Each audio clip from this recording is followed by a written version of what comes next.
मेरी आवाज सबसे आखिर तक जा रही है? अगर सबसे आखिर तक आवाज जा रही है तो वहां से फ्लैग हिला के बताओ। सबसे आखिर, सबसे आखिर। ये साफी आए ऊपर।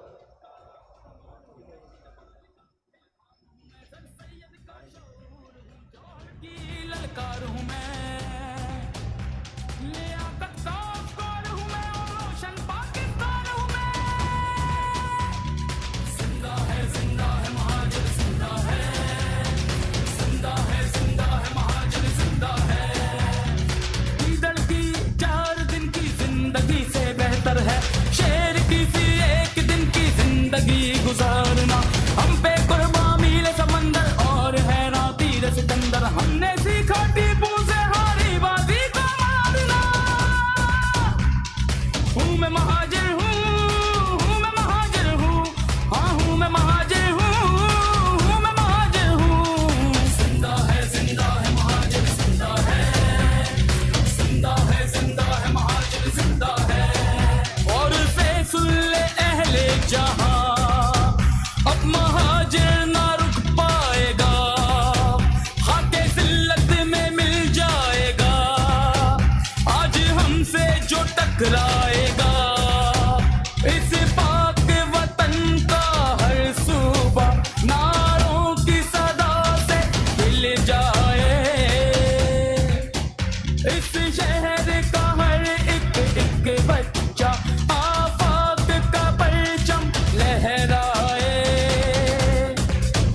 आफाक का परचम हाथों में और सबके लबों पे एक नारा। आफाक है हमारा, हम सबको जान से प्यारा, महाजिर का सहारा, आफाक बस हमारा। जिंदा है महाजिर, जिंदा है, जिंदा है महाजिर, जिंदा है, जिंदा है। ये साफी जो आए हैं इनको मैंने कहा कि ये विटनेस करें। देखो ये ग्राउंड के बाहर ये पूरी सड़क भरी पड़ी, अंदर आने के लिए जगह नहीं है।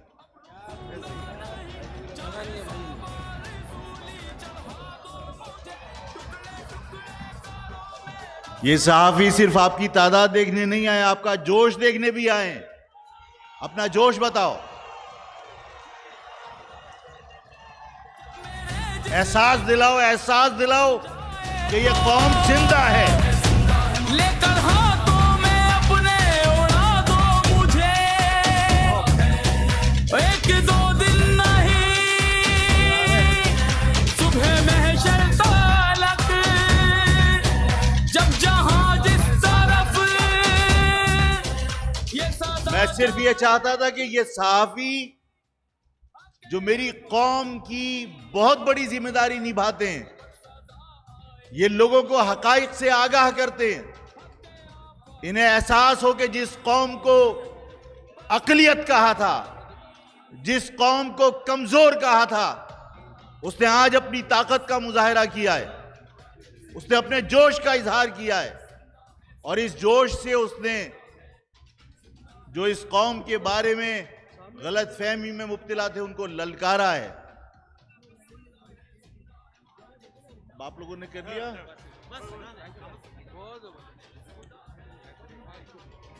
मेहरबानी, थैंक यू बेटा।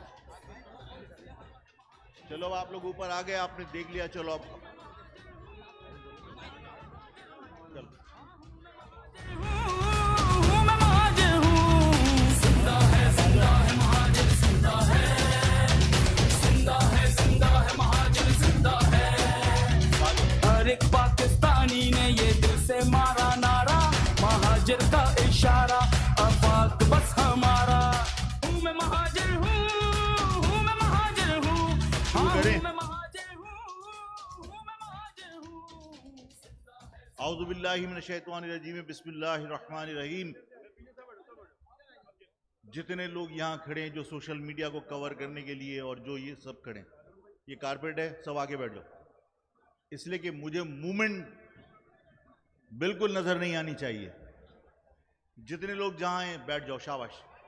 इसलिए कि मुझे तुमसे बहुत जरूरी बातें करनी है और मैंने कहा था कि मुझे बहुत अहम फैसले आपसे राय लेकर करने, और मुझे मूवमेंट अगर कहीं नजर आएगी तो मैं समझ लूंगा कि यहां पर एजेंसीज के लोग मौजूद हैं, और मुखबिर और एजेंसीज के लोग वो इस जलसे में नहीं होने चाहिए, कोई मूवमेंट नहीं होनी चाहिए। शाबाश शाबाश शाबाश, बैठ जाओ बैठ जाओ, शाबाश, बैठ जाओ, शाबाश। बस स्टार्ट करें, अब बैठ जाओ बैठ जाओ बैठ जाओ, बस बस बस, कोई आ रहा, आप हट जाओ ना, आप हट जाओ, बैठ जाओ बैठ जाओ। ये जितने वॉलंटियर्स हैं वो भी बैठ जाओ। मैं अब कहूंगा नहीं, जितने वॉलंटियर्स, हेलो, ये जो वॉलंटियर्स खड़े बैठ जाओ, कोई तुम्हारी जगह से आगे नहीं आ रहा, ये सारे महाजर कौम के बच्चे, मुनज़्ज़म बच्चे हैं, बैठ जाओ, कोई वॉलंटियर की जरूरत नहीं है इधर। बस बस स्टार्ट करें, स्टार्ट करें, शुरू करें। मूवमेंट खत्म, बैठ जाओ, किसी की शलवार कमीज खराब नहीं होगी, मट्टी में बैठ जाओ।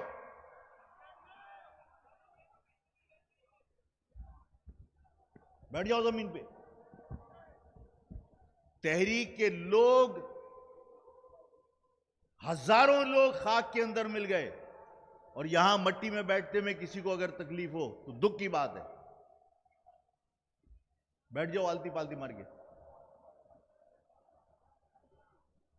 शाबाश।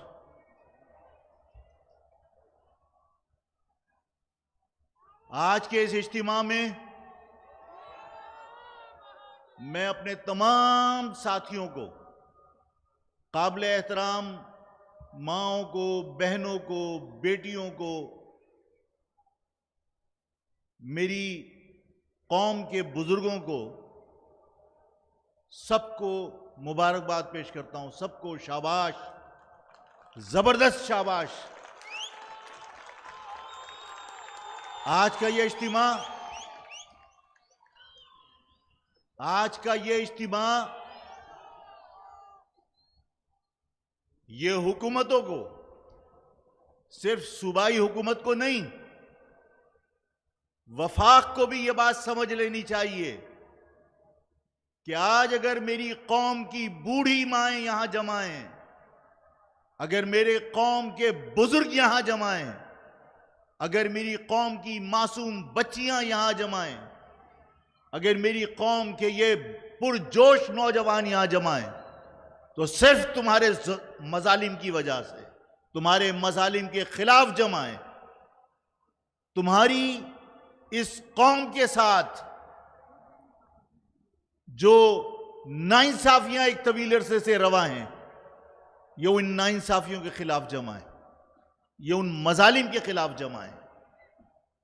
और जब ये लोग सोचते हैं कि इस कौम का शिराजा बिखर गया, तो आप देखिए कि इस कौम के लोग इस महाजर नाम पर किस तरह पूरे जोश और वलवले के साथ यहां जमा है।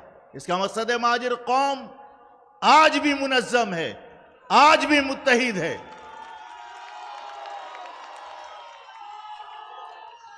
जब ये परचम तुम लहराते हो, जब जिए महाजर का नारा लगाते हो, तो अपने आप से पूछो कि तुम्हारे खून के अंदर उबाल आता है या नहीं आता। ये लफ्ज जब तुम्हारी जबान से निकलता है, जब तुम ये परचम लहराते हो, जब तुम जिए महाजर का नारा लगाते हो, तो फिजा में एक मोहब्बत का इजहार होता है अपनी कौम के साथ, और खून के अंदर जोश पैदा होता है। यह इस लफ्ज की बरकत है, यह इस लफ्ज की ताकत है। यह मेरी कौम के लिए, मेरी कौम के जवानों के लिए ताकत है, और मेरी कौम के खिलाफ साजिशें करने वालों के लिए खौफ की अलामत है। यही परचम जब किसी दुश्मन के सामने से गुजर जाए तो दुश्मन के दिलों में हैबत तारी होती है।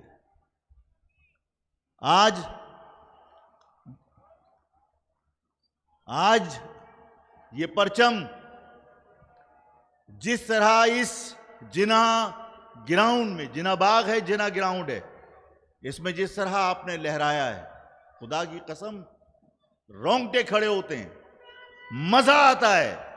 इस शहर में एक तवील अरसे के बाद,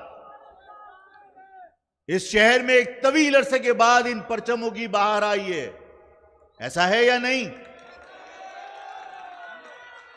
इस शहर में इस लफ्ज को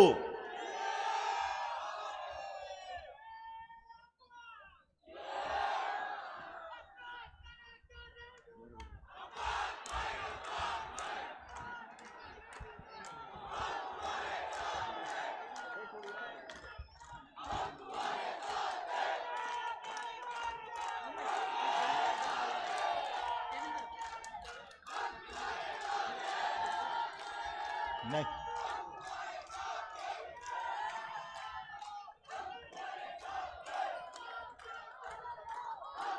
अब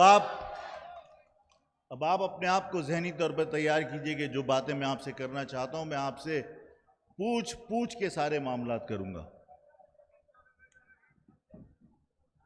इस महाजिर कौम के साथ जुल्म और सितम तो ऐसा लगता है कि जैसे पाकिस्तान के वजूद में आने के बाद से ही जारी हो गए थे, कि इस मुल्क के लिए मेरे बुजुर्गों ने बेपनाह कुर्बानियां दी।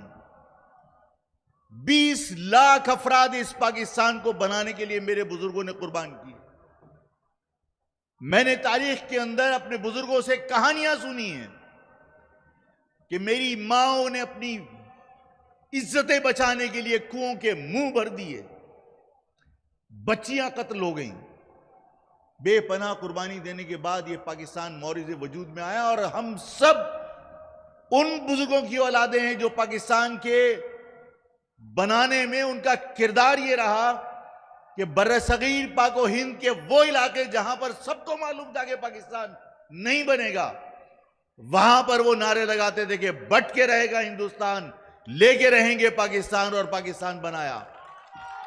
सबको मालूम था कि आगरा में पाकिस्तान नहीं बनेगा, सबको मालूम था कि दिल्ली में पाकिस्तान नहीं बनेगा, सबको मालूम था कि यूपी और सीपी में पाकिस्तान नहीं बनेगा। लेकिन इसके बावजूद तमाम मुसलमानों ने बर्र-ए-सगीर के 10 करोड़ मुसलमानों के लिए अलहदा वतन हासिल करने की खातिर कुर्बानियां दी थी। वो जानते थे कि पाकिस्तान वहां नहीं बनेगा, लेकिन वो ये जानते थे कि पाकिस्तान कहीं तो बनेगा जहां कोई नफरत नहीं होगी, जहां सब मुसलमान भाई भाई बनकर रहेंगे। उन्हें क्या मालूम था कि पाकिस्तान बनने के बाद जिन लोगों ने कभी पाकिस्तान की तहरीक में कुर्बानी नहीं दी, जो एक तवील अरसे से लोगों के गुलाम थे, उन्हें तुम्हारी कुर्बानियों के सिले में आजादी मिलेगी और वो तुम्हारे एहसान को भी नहीं तस्लीम करेंगे। आज हमें ताने देते कि हमने पनाह दी, हमने इस शहर में लोगों को लाके बसाया, हमने इस सिंध के अंदर लोगों की मेहमान नवाजी की। मैंने हमेशा कहा कि हम कभी किसी के शहर में नहीं आए, हम कभी किसी के सूबे में नहीं आए। ये पाकिस्तान हमने बनाया था, हम अपने बनाए हुए पाकिस्तान में आए थे। और लोग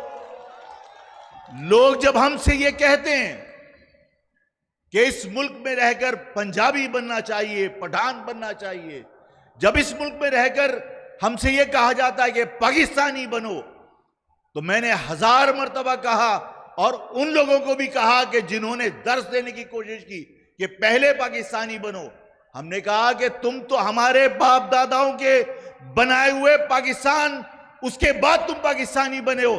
पहले हमारे बुजुर्गों ने पाकिस्तान बनाया, वो पाकिस्तान में आने से पहले पाकिस्तानी थे। हमें तुम पाकिस्तानी बनने का दर्ज देते हो। आज इस मुल्क में महाजिर होने के नाते आपके साथ जो जुल्म और ज्यादती होती है, उस पर बारी बारी तमाम नुकात के ऊपर मैं आपसे राय लेना चाहता हूं, बात करना चाहता हूं। ये कौन सा महीना है? इस दिसंबर में क्या हुआ था?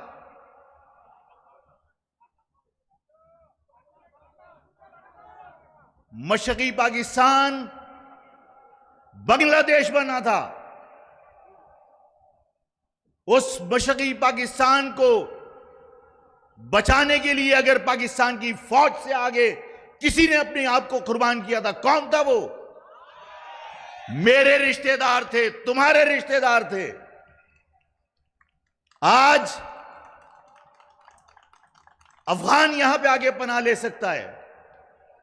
आज इस शहर में, इस मुल्क में लाखों की तादाद में तुम लाके अफगानी बसा सकते हो, लेकिन जिन लोगों ने पाकिस्तान बचाने की कुर्बानी दी थी, पाकिस्तान बचाने के लिए अपने आप को कुर्बान कर दिया, उनकी मासूम बच्चियां वहां पर आज जवान हो गई, बूढ़ी हो गई। वो आज भी रेड क्रॉस के कैंपों में मौजूद हैं। जवाब ये कि उनको लाकर मईशत पर बोझ बना देंगे, उन्हें लाकर कहां बसाया जाएगा? लाखों की तादाद में तुम अफगानियों को लाके बसा सकते हो, लेकिन जिन्होंने पाकिस्तान की अफवाज से आगे बढ़कर इस मुल्क के दिफा के लिए अपनी जानें कुर्बान की, उनके लिए तुम्हारी सरजमीन पर जगह नहीं है, पैसे नहीं है, वसाइल की कमी है। और तुमसे वसाइल कौन मांगता है? तुमसे जगह कौन मांगता है? वो मेरे रिश्तेदार हैं, वो आपके रिश्तेदार हैं। हमसे हुब्बुल वतनी का सर्टिफिकेट मांगने वालों के लिए मिसाल है वो, कि आज भी बांग्लादेश के अंदर बंगाल की ऑफर के बावजूद के बंगाल की शहरियत इख्तियार कर लो, आज भी रेड क्रॉस के कैंपों में कसमा पुरसे की जिंदगी गुजार रहे हैं, लेकिन पाकिस्तानी झंडा लगाकर आज भी पाकिस्तान आने के मुंतजिर हैं, आज भी पाकिस्तान जिंदाबाद का नारा लगाते हैं। ये है हुब्बुल वतनी, ये है हुब्बुल वतनी। जो हुब्बुल वतनी का सर्टिफिकेट मांगते हैं, उनसे पूछो कि बांग्लादेश के अंदर जो लोग आज रेड क्रॉस के कैंपों में, उनकी जुर्म क्या था, उनका वो किस बात की सजा काट रहे हैं? सिर्फ पाकिस्तान बचाने की। वो आज भी पाकिस्तान को तस्लीम करते हैं, आज भी बांग्लादेश को तस्लीम नहीं करते। कहो वसाइल नहीं है, जगह नहीं है, लाखों अफगानियों को पनाह दे सकते हो, हमारी मईशत पर बोझ बना सकते हो, लेकिन हमारे रिश्तेदार नहीं आ सकते, वसाइल नहीं है। अरे वसाइल की कमी का रोना रोने वालों, ये बताओ कि वजीर आजम की मां के नाम पर शौकत मेमोरियल हॉस्पिटल जो बना, वो किसके पैसों से बना था? तुम्हारे पैसों से बना था। तुमने दी थी ज़कात, तुमने दी थी खैरात। जब शौकत मेमोरियल हॉस्पिटल बन सकता है, जब जलजला ज़दगान के लिए अरबों रुपए तुम दे सकते हो, तो अपने रिश्तेदारों के लिए क्या हम वो पैसे खर्च नहीं कर सकते? क्या उनको लाने की जिम्मेदारी हम नहीं उठा सकते? कोई मैसूरी ने मशरकी पाकिस्तान के ऊपर बोझ नहीं बनेंगे। आज आपके सामने इस बात का ऐलान करता हूं कि वफाक उन मैसूरी ने मशरकी पाकिस्तान को पासपोर्ट जारी करे, उन्होंने पाकिस्तान के लिए कुर्बानियां दी थी, वो पाकिस्तानी हैं, वो मेरे रिश्तेदार हैं, वो इनके रिश्तेदार हैं, मेरी कौम का हिस्सा हैं। उनको पासपोर्ट जारी करे, उनके तमाम सफर के अखराजात, उनको तमाम बसाने के अखराजात महाजिर कौम खुद बर्दाश्त करेगी।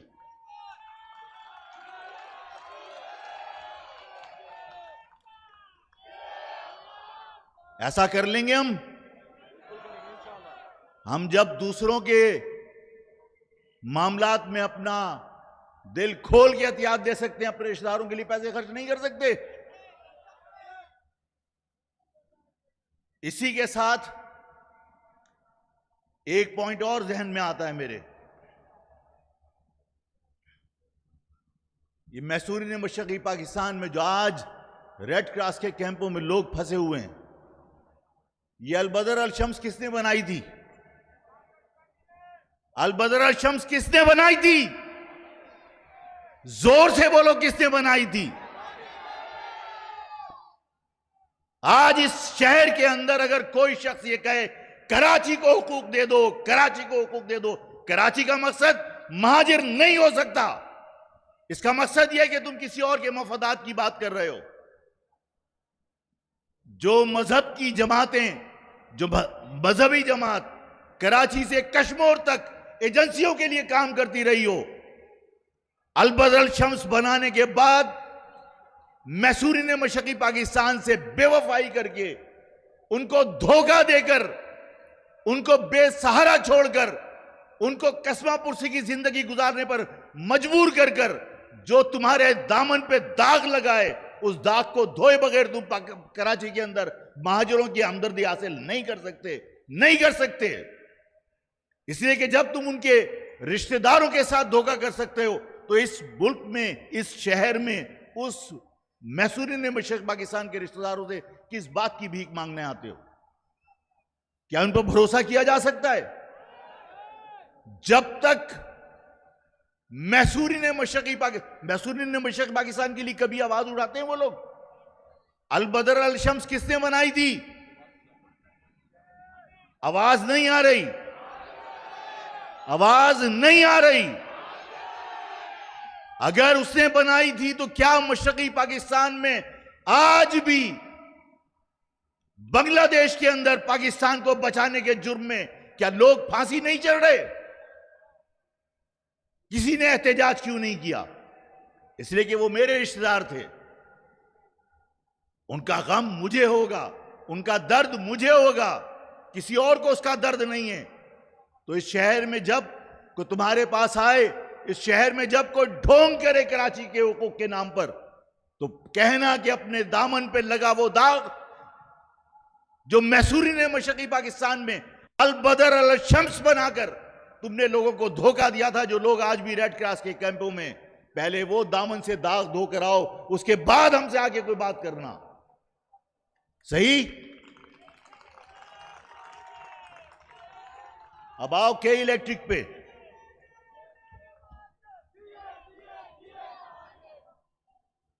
के इलेक्ट्रिक वाले तुम्हारी गलियों में आके रातों को तस्वीरें बनाते हैं। ऐसा होता है? एक्स्ट्रा बिलिंग होती है, ऐसा होता है? और जब एक्स्ट्रा बिलिंग होती है तो वह आप अपने बिल दुरुस्त करवाने जाते हैं तो कभी कोई एक शख्स ऐसा है जिसका बिल दुरुस्त हुआ हो? आपसे क्या कहा जाता है? किस्तें करवा लो। ऐसा ही होता है? यह एक्स्ट्रा बिलिंग क्यों होती है? इस शहर में लोगों ने कुंडे लगाए हुए हैं, और कुंडे कौन लगाता है? कच्ची आबादियों में। आपने तो नहीं लगाए। मैं एक वाकया आपको बताता हूं, आपकी समझ में आएगा। इसलिए कि सिर्फ रूखी सूखी बातें होती हैं तब भी आदमी बोर होता है।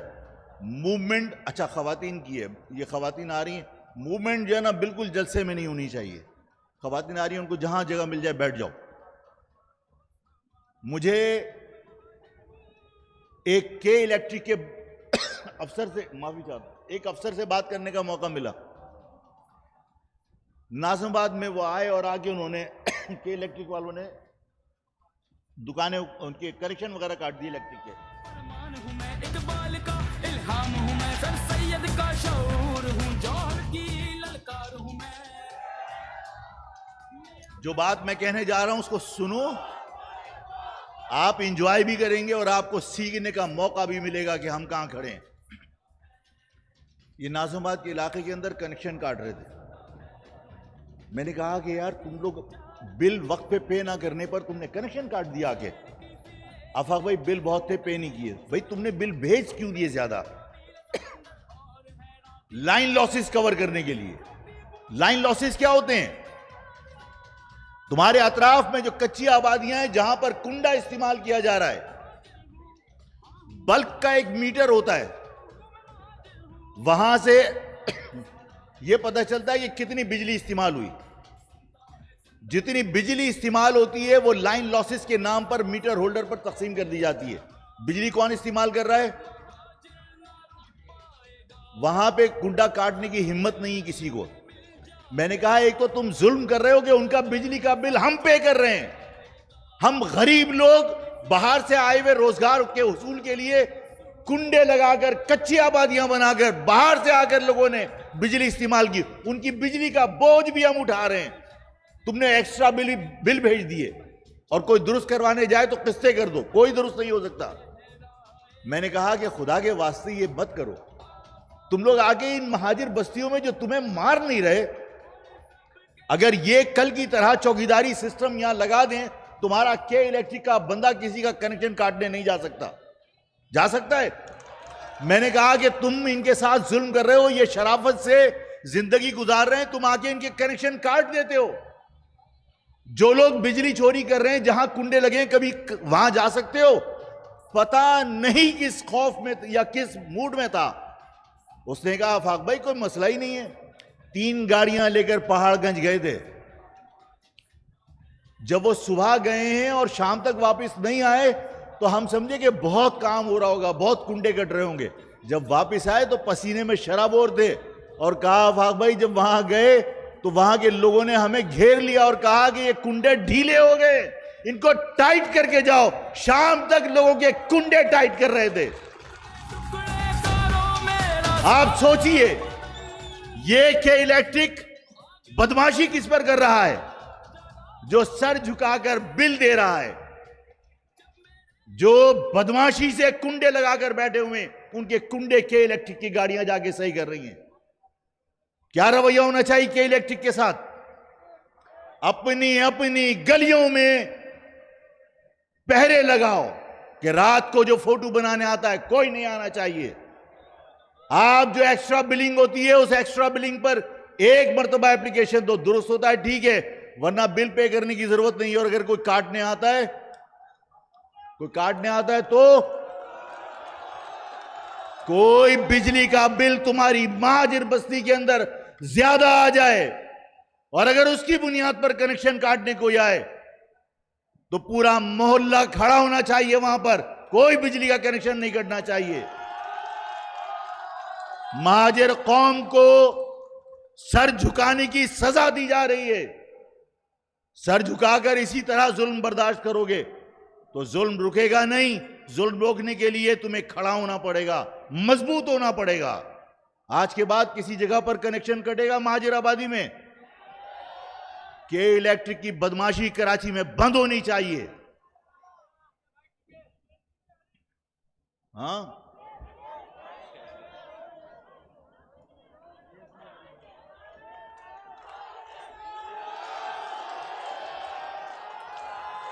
सही।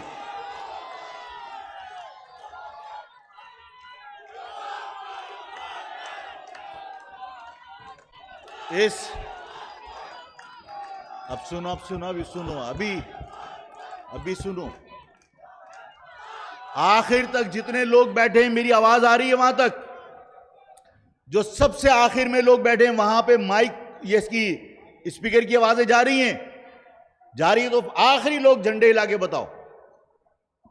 आखिर, बिल्कुल आखिर। जबरदस्त। इसका मकसद है आवाज जा रही है।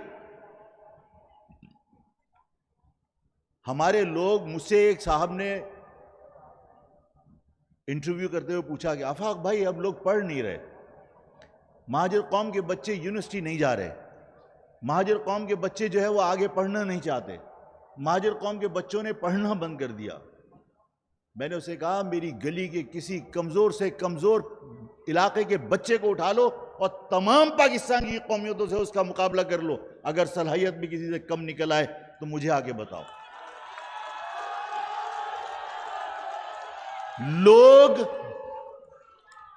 लोग डिग्रियां लेकर भी वो सलाहियत हासिल नहीं कर सकते जो हमारी नस्ल दर नस्ल खून के अंदर मुंतकिल होती है। इस महाजिर कौम की सलाहियतों का कोई मुकाबला करेगा?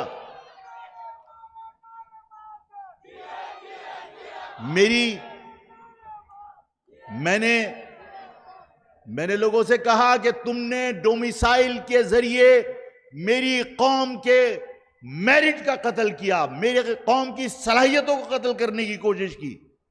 आज कराची यूनिवर्सिटी चले जाओ, कराची यूनिवर्सिटी तुम्हें ऐसा लगेगा जैसे गिलगित और चित्राल की यूनिवर्सिटी है। आप तालीमी इदारों में महाजिर से ज्यादा गिलगित चित्राल के लोग मिलेंगे, सिंध के लोग मिलेंगे। क्यों? इस कोटा सिस्टम के जरिए मेरी कौम के बच्चों को तालीमी इदारों से महरूम रखने की कोशिश की गई, लेकिन मेरी कौम के लोगों ने इसके बावजूद, मैंने इंटरव्यू में कहा, मेरी कौम के लोगों को तालीम के जेवर से तुम महरूम कैसे कर सकते हो? मेरी कौम की माएं सूखा खा लेंगी, चटनी खा लेंगी, लेकिन अपने बच्चों को पढ़ाती हैं। मेरी कौम के बुजुर्ग मजदूरी कर लेंगे, लेकिन अपनी कौम के बच्चों को पढ़ाते हैं। आज इकरा यूनिवर्सिटी हो, लम्स हो, या तमाम आला तालीमी इदारे हो, उसमें महाजरों को जाके देखिए कि वो गरीब खानदान के बच्चे भी वहां पढ़ रहे हैं अपनी सलाहियतों की बुनियाद पर। लेकिन मैं इसके बावजूद ये समझता हूं कि इस कोटा सिस्टम ने हमें मुलाजमतों से भी महरूम किया, हमें तालीमी इदारों से भी महरूम किया। ये कोटा सिस्टम बाकी रहना चाहिए, ये कोटा सिस्टम बाकी रहना चाहिए, ये कोटा सिस्टम खत्म होना चाहिए ना। ये कोटा सिस्टम खत्म करने की करारदाद पेश करें। मैं आप सबकी हिमायत से यह बात कहना चाहता हूं कि महाजिर कौम इस कोटा सिस्टम को अब मजीद बर्दाश्त करना नहीं चाहती। मेरा मुतालबा है वफाक से भी और सिंध हुकूमत से भी कि कोटा सिस्टम फौरी तौर पर खत्म किया जाए। ये मैंने अभी मुतालबा किया है। अब इस मुतालबे के बाद मैं आपसे अभी सवाल करूंगा। ये मैंने मुतालबा किया है, अभी ये मुतालबा याद रखिएगा कि मैंने ये मुतालबा किया है। लोकल गवर्नमेंट, बहुत शोर है ना कि लोकल गवर्नमेंट काला कानून है, बहुत शोर है कि बल्दिया के तमाम इख्तियारात छीन लिए। बिल्कुल ऐसा ही है। होना क्या चाहिए? मुहज्जिब मुआशरों में शहर के तमाम इंफ्रास्ट्रक्चर बनाने वाले और इंफ्रास्ट्रक्चर को संभालने वाले तमाम इदारे किसके मातहत होते हैं? मेयर के में होती है, मेयर के। मैं आज आपके सामने एक करारदाद रखता हूं, अगर आप मंजूरी देंगे तो वो भी मुतालबे में शामिल कर लेंगे। ये बल्दियाती कानून को कुरानी सहीफा नहीं है। ये जो बिल अभी पास हुआ है ये कोई कुरानी आयत नहीं है कि इसमें तब्दीली ना हो सकती हो, इसको फाड़ के फेंक दिया जाए। ये कुरानी सहीफा नहीं है। सिंध के शहरी इलाके जिनके वसाइल पर कब्जा करने के लिए यह बल्दियाती बिल पास किया गया, महाजिर कौमी मूवमेंट यह समझती है कि तमाम बुनियादी इंफ्रास्ट्रक्चर बनाने और उसको मेंटेन रखने वाले इदारे, मसलन केएमसी के मातहत कौन कौन से इदारे होने चाहिए? मलीर डेवलपमेंट अथॉरिटी, जिसको माल बनाने का जरिया सिंध गवर्नमेंट ने बना रखा है। Karachi development authority KDA, Malir development authority, और इसी तरह वो तमाम इदारे जो बल्दिया इस शहर का इंफ्रास्ट्रक्चर को मेंटेन रखते हैं। मिसाल के तौर पर कराची बिल्डिंग कंट्रोल अथॉरिटी, मिसाल के तौर पर Karachi water and sewerage board. और इसके साथ में एक बात और कहना चाहता हूं, ये मूवमेंट थोड़ी सी बढ़ गई, इसको रोको। ये बच्चे, तुम मेरी कौम का मुस्तकबिल हो, लेकिन बैठ जाओ। इस सारी चीजों में एक और इजाफा करना चाहता हूं जो सबके लिए शायद हैरानगी का बाइस हो, काबिल कबूल ना हो। इस शहर के अंदर कैंटोनमेंट बोर्ड हैं, और इन कैंटोनमेंट में जो दिफाई इंस्टॉलेशंस हैं, जो फौज के मामलात हैं, जाहिर है कि हमारे लिए काबिल एहतराम इस मुल्क का दिफा करते हैं, लेकिन जो उसमें से हिस्से सोसाइटियां बनाकर, जो इमारतें बनाकर सिविल लोगों को बेच दी गई और वो पूरे शहर का इंफ्रास्ट्रक्चर इस्तेमाल करते हैं, वो कैंटोनमेंट बोर्ड के तमाम इलाके, तमाम वो हिस्से जहां सोसाइटियां हैं, जहां अपार्टमेंट्स हैं, और जहां मैं और आप और कोई भी सिविलियन खरीद सकता है, वो जगहें किसके मातहत होनी चाहिए? वो जगहें किसके मातहत होनी चाहिए? सिंध के जो शहरी इलाकों के अंदर बल्दियाती निजाम है उसके मातहत होनी चाहिए। मेरी इस बात से आप इत्तेफाक करते हैं कि कराची के अंदर जो बल्दियाती कानून पास किया, जिसको काला कानून कहा, वो वाकई काला कानून है कि सिंध के शहरी इलाकों के वसाइल पर कब्जा करने के लिए किया गया। मैं ये कहता हूं कि सिंध के शहरी इलाकों के अंदर, सिंध के शहरी इलाकों की जो हुकूमत बने, जिसको आप लोकल गवर्नमेंट कहते हैं, उसके मातहत केडीए, एलडीए, एमडीए और कैंटोनमेंट बोर्ड के वो इलाके जहां पर सिविलियन रहाइश पजीर हैं, वो सब सिंध की शहरी गवर्नमेंट के मातहत होने चाहिए, बशमूल Karachi water and sewerage board, बशमूल कराची बिल्डिंग कंट्रोल अथॉरिटी। ये करारदाद आप मंजूर करते हैं? आप मंजूर करते हैं? इस करारदाद को हम मुतालबे की शक्ल में पेश करते हैं कि वफाकी हुकूमत मुदाखलत करे और सिंध हुकूमत इसको कुरानी सहीफा नहीं बनाए। इस बिल को दोबारा से पेश किया जाए और जिस तरह मैंने कहा, हमारे मुतालबात के मुताबिक यहां के शहरी तमाम इंफ्रास्ट्रक्चर शहरी गवर्नमेंट के मातहत होना चाहिए। मंजूर। मर्दमशुमारी पूरी दुनिया में जहां इंडस्ट्रियल सिटी होती है, जहां पोर्ट सिटी होती है, लोग रोजगार के हुसूल के लिए वहां आते हैं। वहां पर पूरे तमाम इलाकों से ज्यादा आबादी बढ़ने का तनासुब होता है। जो बाय बर्थ आबादी बढ़ती है पैदाइश की वजह से, वो अपनी जगह पर होती है, लेकिन बाहर से जो लोग आते हैं उसकी वजह से पोर्ट सिटी और शहर के अंदर जहां इंडस्ट्रियल सिटी हो वहां पर लोग ज्यादा आते हैं। ऐसा ही होता है, यह पूरी दुनिया में होता है। इस शहर में 6% सालाना लोग बाहर से आते हैं रोजगार के हुसूल के लिए। इसके बावजूद इस शहर की आबादी कम हो रही है, बढ़ नहीं रही। मुराद अली शाह ने ताना दिया था कि आप अकलियत में आप फैसले नहीं कर सकते। अरे तुम्हें अगर यह हकीकत पता चले, यानी मेरी महाजिर कौम को, कि सिंध की शहरी आबादी सिर्फ कराची की आबादी आधे सिंध की बराबर है, सिंध पूरे सिंध की आबादी उसका निस्फ सिर्फ कराची की आबादी है। क्या कराची की आबादी के हिसाब से कौमी और सूबाई असेंबली की नशिस्तें हैं? अगर आबादी को पूरा गिन लिया जाए तो सिंध गवर्नमेंट को और सिंध के हुक्मरानों को, सिंध के वडेरों को पता है कि इख्तिदार में फिर वो नहीं महाजिर होंगे, जिसकी वजह से तुम्हें हमेशा कम गिना जाता है। मैं ये चाहता हूं कि ये मर्दमशुमारी बैनुल अक़वामी मुबस्सिरीन की मौजूदगी में दोबारा से करवाई जाए, ताकि लोगों को पता चले कि सिंध की शहरी आबादी कितनी है। ये मुतालबा मंजूर करते हो? मंजूर करते हैं तो ये भी मुतालबा वफाक से और सूबाई हुकूमत से कर दिया। ठीक है, याद रखना क्या क्या मुतालबात किए, याद रखना क्या क्या मुतालबात किए। 1 ग्रेड से लेकर 14 ग्रेड तक के जो मुलाजमतें किसको मिलनी चाहिए? किसको मिलनी चाहिए? 5000 पुलिस वाले दादू और लाड़काना से भर्ती करके एक रात में कराची में ट्रांसफर कर दिए गए। क्या यहां 1 से 14 ग्रेड के लोगों को भर्ती नहीं किया जा सकता था? किया जा सकता था या नहीं किया जा सकता था?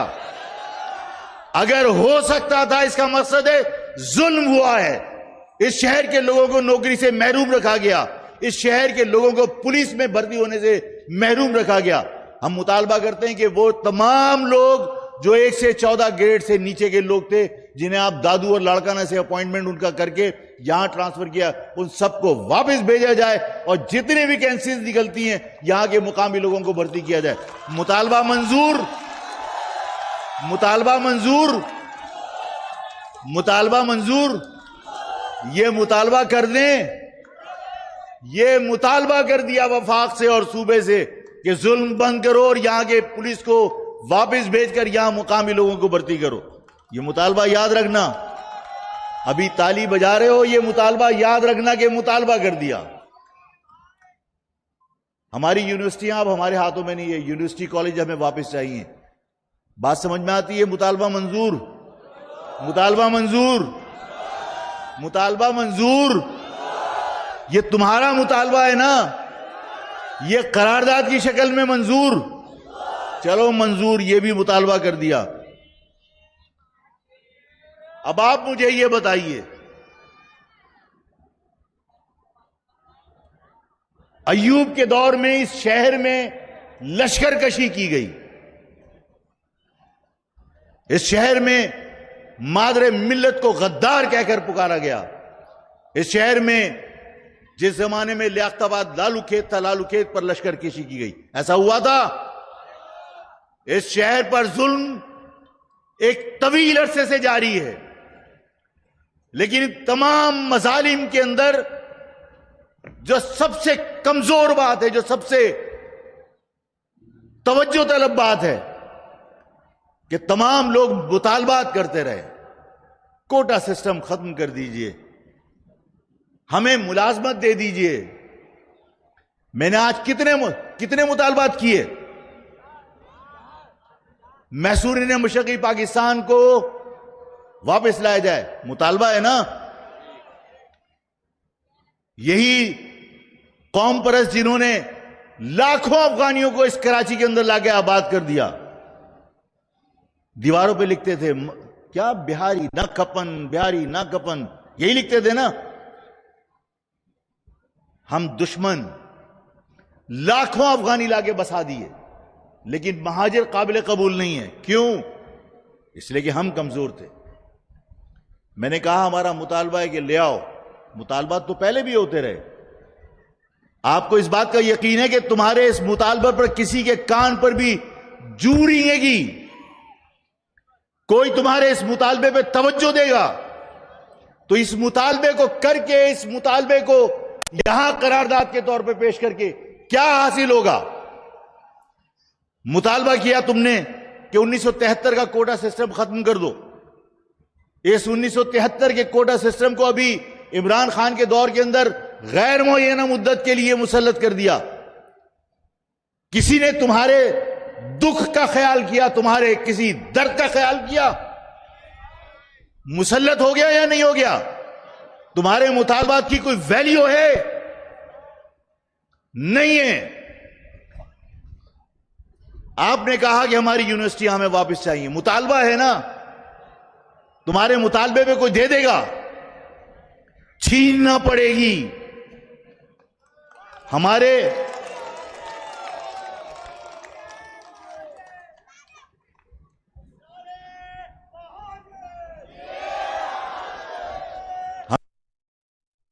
एक पॉइंट और इसमें आया, मैं वो भी आपके सामने बयान कर देता हूं ताकि वो रिकॉर्ड पर रहे।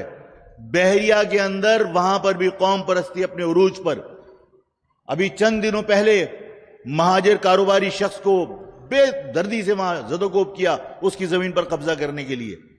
बिहार वहां बहरिया टाउन के अंदर जो कुछ हो रहा है उससे आफाक लाइल नहीं है, उस पे भी आफाक कोई ना कोई हिकमत अमली बनाएगा। अपने लोगों को, चाहे वो बहरिया टाउन में हो चाहे वो बल्दिया टाउन में, उनको लावारिस नहीं छोड़ेंगे, लावारिस किसी को नहीं छोड़ेंगे इंशाअल्लाह। ये मुतालबात कोई तस्लीम करेगा?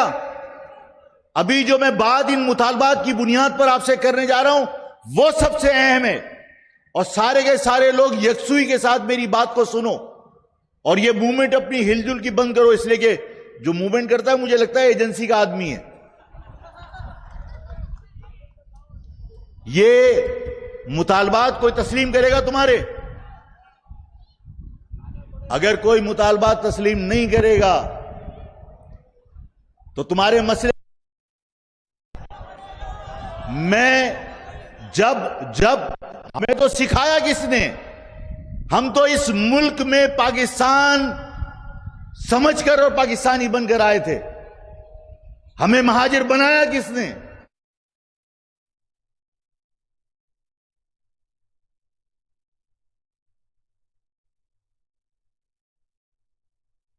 जिंदा कैसे रहूं? मैं तो बगैर शनाख्त के ना जीना चाहता हूं और ना बगैर शनाख्त के मरना चाहता हूं। मैं अपनी शनाख्त के साथ जिंदा रहना चाहता हूं।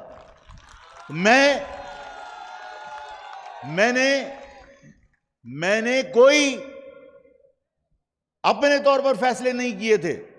लेकिन अगर आज मैं जो बात कहने जा रहा हूं उस बात को अगर कोई बुरा समझे तो मैं उसकी भी वजाहत करूंगा। मुराद अली शाह ने आपके सामने असेंबली में खड़े होकर क्या कहा, जो सबने सुना, कि पंजाब हमारे मामलात को सही नहीं चला रहा, वो अक्सरियत की बुनियाद पर हमारे हुकूक गस्प कर रहा है। अब तक हम अपने आप को पाकिस्तानी समझ रहे हैं, हमें कुछ और सोचने पर मजबूर मत करो। ये क्या बात थी? ये खुला पाकिस्तान के साथ बगावत नहीं थी?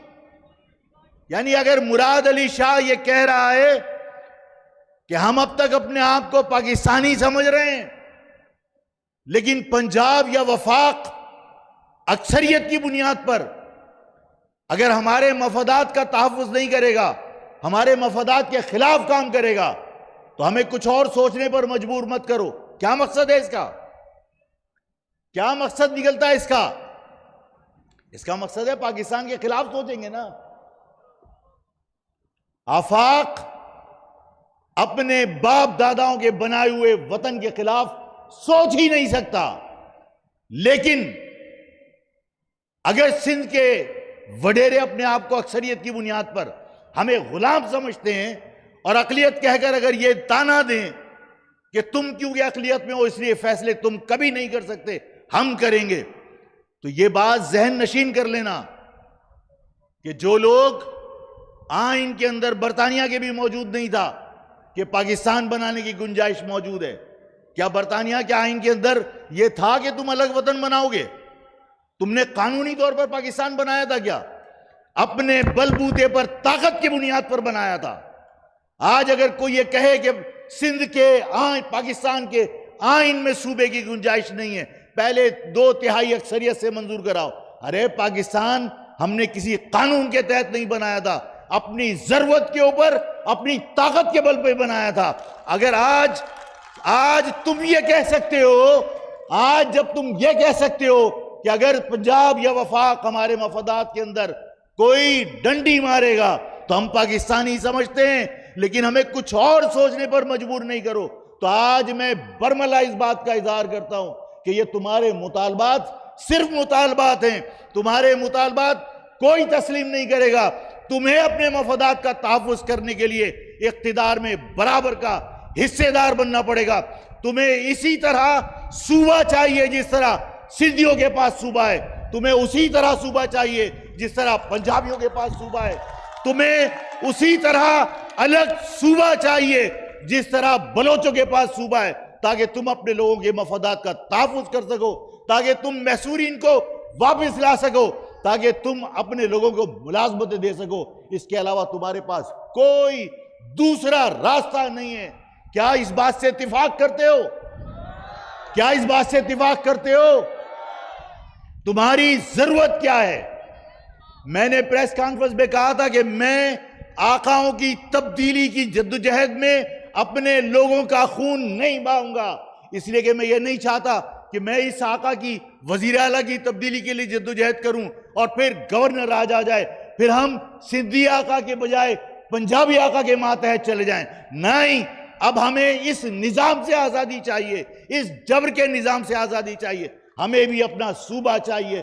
अब जितनी जिद्दोजहद होगी, अब तुम्हारी और मेरी जितनी तवानाइयां हैं, जितनी सलाहियतें हैं, जितना वक्त है, जितने वसाइल हैं, वो सूबे के बनाने के अंदर खर्च होने चाहिए। सूबे के हुसूल के बगैर इस महाजर कौम के मसले हल होते ही नहीं है। इसलिए हमारी सारी जद्दोजहद का मकसद अब सिर्फ और सिर्फ जुनूबी सिंध सूबा है। मानते हो या नहीं? ऐसा होगा या नहीं?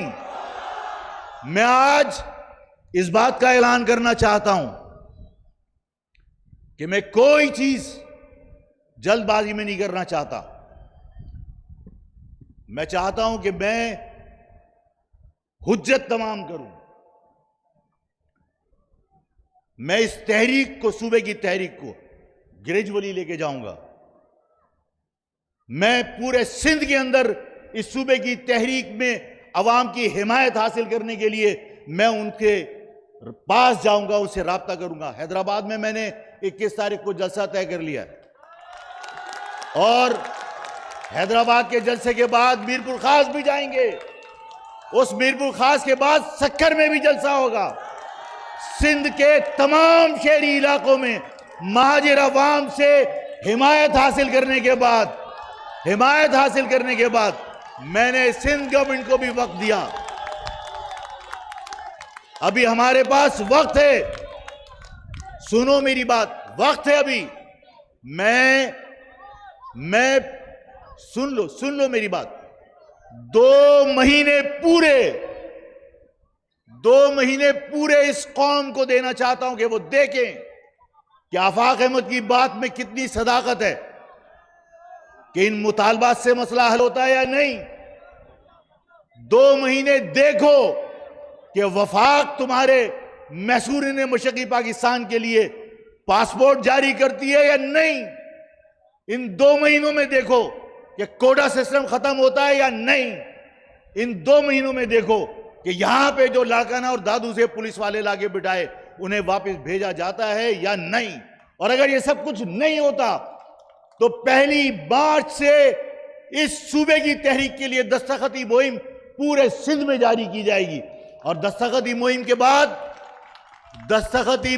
बाद कोई कहे दस्तखती मुहिम से सूबा थोड़ी बनता है, तो मैंने कहा आइन के अंदर तो पाकिस्तान बनाने का भी कोई ऑप्शन नहीं था। हमने बदमाशी से अपनी ताकत का पाकिस्तान बनाया था। पाकिस्तान के आइन के अंदर सूबे बनाने के कवानीन कुछ भी बना लो, अगर ये कौम फैसला कर लेगी कि सूबा बनेगा तो हम आग के दरिया पार करके इस मुल्क को बनाने वाले लोग हैं। हम आग का दरिया पार करके अपनी आने वाली नस्ल के लिए सूबा बनाकर दिखाएंगे। हम 1 मार्च से दस्तखती मुहिम का आगाज करेंगे और 1 मार्च के बाद दस्तखती मुहिम 23 मार्च तक चलेगी।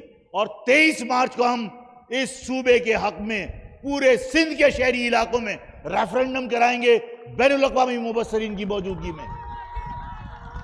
तस्लीम करते हो? अब आखिर में एक बहुत अहम बात कहने जा रहा हूं।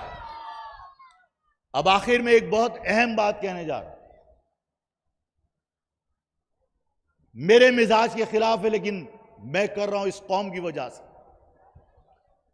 आप सब गवाह हैं। मुझे एक बार फिर बताओ, पीछे तक आवाज आ रही है?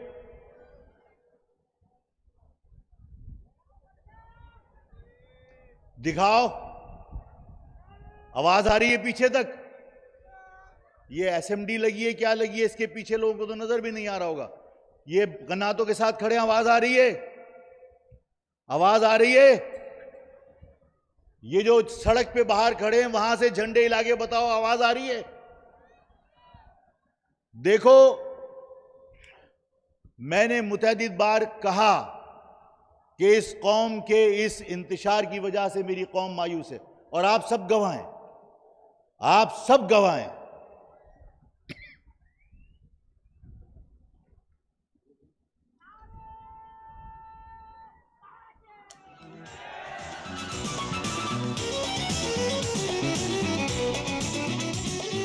कितने घर बर्बाद हुए हैं, कितनी मांगें उजड़ी हैं।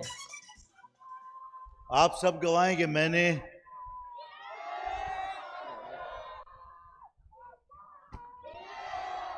मेरी माएं, मेरी बहनें, मेरी बच्चियां, मेरे बुजुर्ग, मेरे नौजवान, आप सब गवाह हो कि लोगों ने मुझे पता नहीं क्या क्या ताने दिए। किसी ने माइक ऑन करके कह दिया कि हाँ, जेल में जुल्फिकार मिर्जा से पैसे लिए थे। किसी ने कुछ कह दिया, किसी ने वीडियो रिकॉर्ड करा के कह दी। मैं सब कुछ दरगुजर करता रहा हूं। ये सब मेरे भाई, ये सब मेरी कौम का हिस्सा हैं। मैं जब कैंपों पे गया हूं, आप सारी बातें मेरी गौर से सुन रहे हो? हाथ खड़े करो, हाथ खड़े करो, सारे लोग तवज्जो से सुन रहे हो? मैं अभी सुनो मेरी बात। मैं अभी जब आप लोगों के इस जलसे के सिलसिले में कैंप लगे थे ना, कैंपों पे गया, साथियों को शाबाश देने के लिए, साथियों के हौसले बुलंद करने के लिए। वहां इलाके के अवाम भी थे, वहां बुजुर्ग भी थे। सबने मुझसे कहा कि आफाक किसी तरह सबको एक करने की कोशिश करो। मैं अपनी कौम के जज्बात और एहसासात का बहुत एहतराम करता हूं। आप सब इस बात के गवाह हैं कि सबने एक दूसरे, सुन लो मेरी बात बेटा, सुन, सबने एक दूसरे के खिलाफ कुछ ना कुछ कहा होगा। मेरे सहाफ़ी भाई भी इस बात के गवाह हैं कि सहाफ़ियों के सामने भी मुझसे बाज़ औक़ात बहुत तुर्श सवालात किए। मैंने कहा कि नहीं यार, ये इसका जवाब मुझसे मत पूछो, ये आप उन्हीं से पूछो। और मैंने ये बात कही कि मैं कोई भी तुर्श बात इसलिए नहीं करना चाहता, सख्त बात इसलिए नहीं करना चाहता, कोई कड़वी बात इसलिए नहीं करना चाहता कि मैं अल्लाह से हर वक्त ये दुआ करता हूं कि ये कौम एक हो जाए। कहीं ऐसा ना हो कि मेरी कोई तुर्श या तल्ख बात आपस में मिलने में, रास्ते में रुकावट बन जाए, इसलिए मैं कोई बात करना नहीं चाहता। ये मेरी हमेशा से कोशिश रही। मैंने आज आपसे कहा कि, और ये मैं खुदा की कसम दिल से ये बात कह रहा हूं, सूबे के बगैर इस महाजिर कौम के मसाइल हल नहीं होंगे और ये सूबा आफाक अकेला हासिल नहीं कर सकता। मेरी पूरी कौम को मुत्तहिद होना पड़ेगा।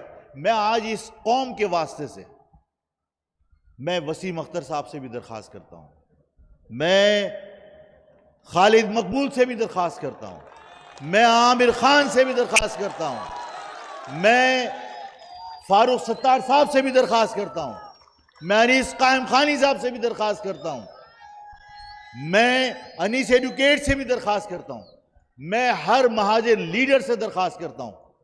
और मैं ये आप सबके सामने उनसे भी हाथ जोड़ के माफी मांगता हूं कि देखो, आफाक इंसान है, आफाक ने हो सकता है कोई गलत बात कही हो, आफाक सुन लो, हो सकता है कि आफाक की किसी बात का तुम्हें दुख हुआ हो, मैंने किसी निजी महफिल में किसी के लिए कोई गुस्से में बात कही हो। मैं तुम सबसे हाथ जोड़ के माफी मांगता हूं इस कौम की खातिर। और मैं ये कहता हूं कि देखो, सबको तुम्हारी जरूरत है, सबको तुम्हारी जरूरत है। सुनो सुनो सुनो सुनो सुनो, देखो सुनो, मेरी बात सुनो, मेरी बात सुनो, मेरी बात सुनो। मैंने सबसे हाथ जोड़ के माफी मांगी है, और अगर किसी का नाम लेना भूल गया हूं तो उसकी भी माफी मांगता हूं। मैं सबसे माफी मांगता हूं कि अगर मेरी बात का बुरा लगा है। लेकिन देखो, यह हकीकत है कि इस परचम के अंदर ताकत तो है ना, इस परचम के अंदर जान है या नहीं है, इस परचम के अंदर बरकत है या नहीं है। आप ये देखिए कि मैं फिर किसी के लिए नहीं कह रहा, लेकिन सब जानते हैं कि एक वक्त ऐसा था कि 90 पर जीए महाजिर का नारा लगा दिया तो जूतों से पिटाई की कि जीए महाजिर का नारा क्यों लगाया। लेकिन सब जानते हैं कि सियासी नज़ा के आलम में जब होते हैं तो फिर जिंदगी किससे मिलती है, फिर जीए महाजिर का नारा लगाना पड़ता है। ऐसा होता है या नहीं होता? हर सियासी जमात जब सियासी मौत के करीब होती है, जब सियासी नज़ा के आलम में होती है, तो सब जीए महाजिर का नारा लगाकर दोबारा से जिंदगी हासिल करने की कोशिश करते हैं। अरे जब पता है कि इस परचम के अंदर, जब पता है कि इस लफ्ज के अंदर बरकत है, इस लफ्ज के अंदर ताकत है, तो फिर इस परचम तले मुत्तहिद होने में कोई मुजायका नहीं है। ये पार्टी कल भी तुम्हारी थी, ये पार्टी आज भी तुम्हारी है। हम सब ने इस परचम को उठाकर तहरीक चलाई थी। देखो, हम सब, मैं सबको याद दिलाना चाहता हूं, मैं सबको याद दिलाना चाहता हूं, मुस्तफा कमाल हो या आमिर खान साहब हो या अनीस कायम खानी साहब हो या खालिद मकबूल सिद्दीकी साहब हो, जितने पुराने लोग हैं, दिल पे हाथ रख के कहो, क्या हम मौलाना नूरानी जैसे बहुत ही काबिल जिक्र, काबिल एहतराम बुजुर्ग की बराबर हमारा कोई कैरेक्टर है? सुनहरा कैरेक्टर था उस शख्स का, इस कौम से मोहब्बत करता था वो शख्स। क्यों रिजेक्ट किया उसको? सिर्फ इसलिए कि उसको ताना मिलता था कि मौलाना कभी भी अब्दुल सत्तार खान नियाजी को नाराज नहीं कर सकते, इस वजह से ये लफ्ज महाजिर इस्तेमाल नहीं करते, इसी वजह से ये महाजिर कौम को तस्लीम नहीं करते। अगर ये बताओ कि उनके उस कैरेक्टर के बावजूद तुमने उन्हें रद्द इसलिए किया कि कि उन्होंने महाजिर लफ्ज इस्तेमाल नहीं किया, तो आज मुत्तहदा बनाकर कौन सा फर्क पड़ जाएगा? इस परचम से बेहुरमत बेवफाई अगर वो कर रहे थे तो इस परचम से बेवफाई आज सब कर रहे हैं। मैं सबको समझाना चाहता हूं, प्रोफेसर गफूर का कैरेक्टर कोई शक की गुंजाइश है कि कोई इस पर उंगली नहीं उठा सकता था। इस कौम से मोहब्बत करते थे, इस कौम से प्यार करते थे, इस कौम से हमदर्दी रखते थे, इस कौम के लिए दुख था उनके दिलों में। लेकिन हमने प्रोफेसर गफूर साहब को ताने दिए, अल्लाह उनकी मग़फ़िरत फरमाए, कि हम कहते थे प्रोफेसर गफूर साहब मियां तुफैल साहब को नाराज नहीं कर सकते, पंजाब को नाराज नहीं कर सकते, इसलिए वो महाजिर लफ्ज से इनकारी हैं। आज इस महाजिर लफ्ज से इनकार करके उन बुजुर्गों की रूहों को क्यों तड़पाते हो? आज इस परचम को, जिस परचम को तुमने यूनिवर्सिटी में अपने हाथों में थामा था, आज मैं तुम सबसे दरखास्त करता हूं कि बड़े मकसद के लिए सब इस परचम तले जमा हो जाओ। मैं खुदा की कसम खा के कहता हूं कि मैं किसी के लिए दिल में कोई बुग़्ज़ नहीं रखता। मैंने माफी मांग ली है तुम सबसे कि अगर मेरी किसी बात का तुम्हें दुख हुआ है, मैं माफी मांगता हूं। लेकिन इस महाजिर कौम की खातिर तमाम लोग अपनी असल पार्टी में वापस आ जाओ। कोई जमात इस्लामी में है तो वापस आ जाओ, कोई अगर JUP में है वापस आ जाओ, कोई मुत्तहदा में है वापस आ जाओ। अगर लीडरशिप किसी मजबूरी में नहीं आ सकती, मैं तमाम कारकुनान को दरखास्त करता हूं, खुदा के वास्ते एक प्लेटफॉर्म पे जमा हो जाओ। आफाक नए और पुराने की तफरीक नहीं रखता। जो पार्टी में एक बार आ गया वो मेरा खानदान है, वो मेरी फैमिली है, वो मेरा साथी है। अल्लाह ताला इस महाजिर कौम को मुत्तहिद करे और हम अपने इत्तेहाद से, जिस तरह बाकी तमाम कौमियतों के पास अपना अपना सूबा है, अपना अपना इख्तिदार है, अपने वसाइल पर इख्तियार है, इस तरह वो इख्तियार मैं भी हासिल करूं, मेरी कौम भी हासिल करे, हमारा सूबा बने, हम अपनी बाइज्जत तरीके से इस मुल्क में जिंदगी गुजार सकें। अल्लाह ताला आप सबका हामी हो, अल्लाह ताला आप सबकी हिफाजत करे। तमाम लोग खैरियत से घर जाओ, जश्न मनाओ। और आज का जलसा शौदा के नाम, जिनकी कुर्बानियों की वजह से ये लफ्ज महाजिर जिंदा है। आज ये परचम के ऊपर लिखा लफ्ज शौदा के लहू से लिखा है, इसलिए आज का जलसा शौदा के नाम। अल्लाह हाफिज। नारे महाजिर, लफ्ज नहीं